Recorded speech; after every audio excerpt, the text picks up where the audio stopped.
Hello, my friends. Welcome or welcome back to my channel. My name is Novella, and I want to talk about a book that broke my heart, but also mended it, like it was Kintsugi. You know, the Japanese art of mending broken ceramics with a beautiful gold line.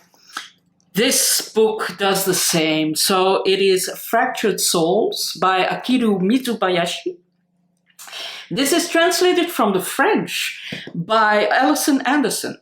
Now, who is Akira Mizubayashi? Well, he is Japanese author and translator. And when he first came to France in 1973, he fell in love with the French language. And by 1983, he was already a French teacher in Tokyo, I believe.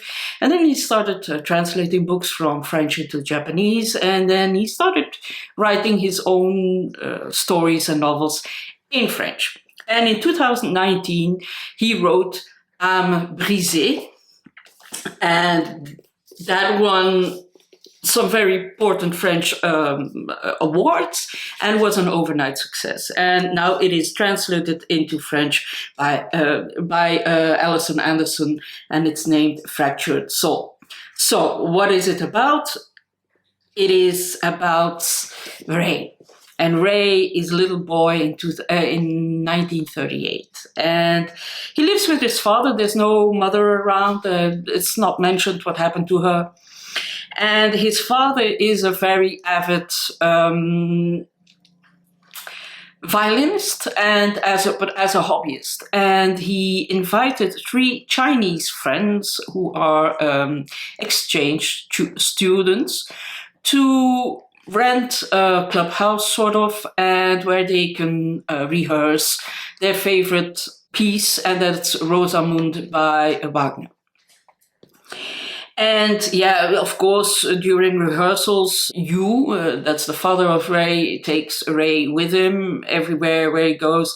And yeah, while his father is rehearsing with his friends, he is reading in a little corner. And then suddenly there's a loud bang on the door, and Yu realizes that this could be a very dangerous situation, so he takes Ray and he hits him in a closet. And yeah, of course, it is a hazardous situation. There's a group of soldiers that come in, and they see 3 Chinese people and 1 Japanese rehearsing a piece of music that is not even Japanese. And the Japanese also hated the Chinese people because they were almost at war. And they take the father and the 3 friends away, and they shatter the violin of his father. And then enters a lieutenant, and he sees the fractured violin, and he is completely shocked because he loves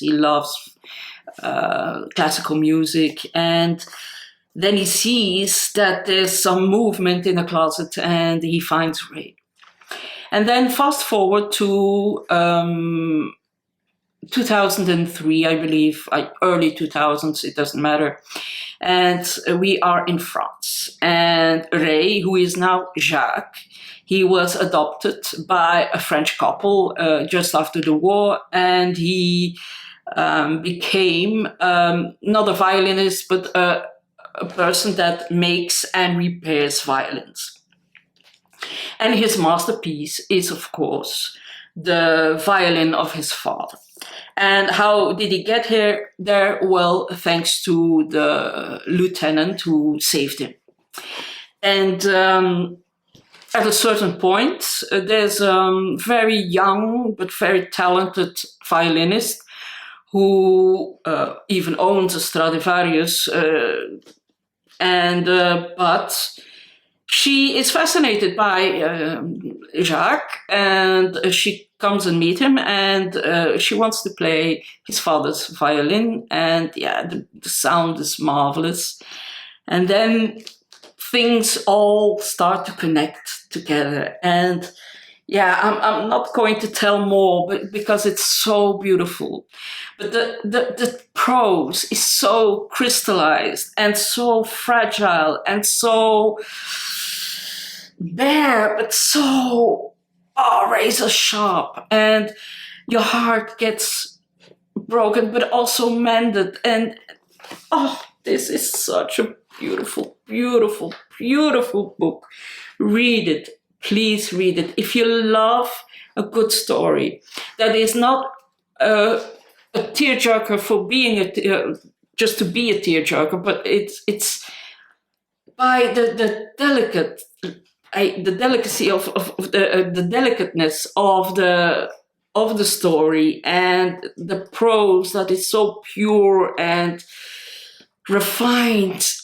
Your heart gets broken without being a tearjerker just for the fact of being a tearjerker. This book is powerful. It packs a punch, although it's only, what is it? Let me see, 200 pages. So I read it in a day. I was mesmerized. I loved this book. So please read it. I can only say thank you for watching. Say hello to little Vita. She's my little cutie pie. Bye-bye.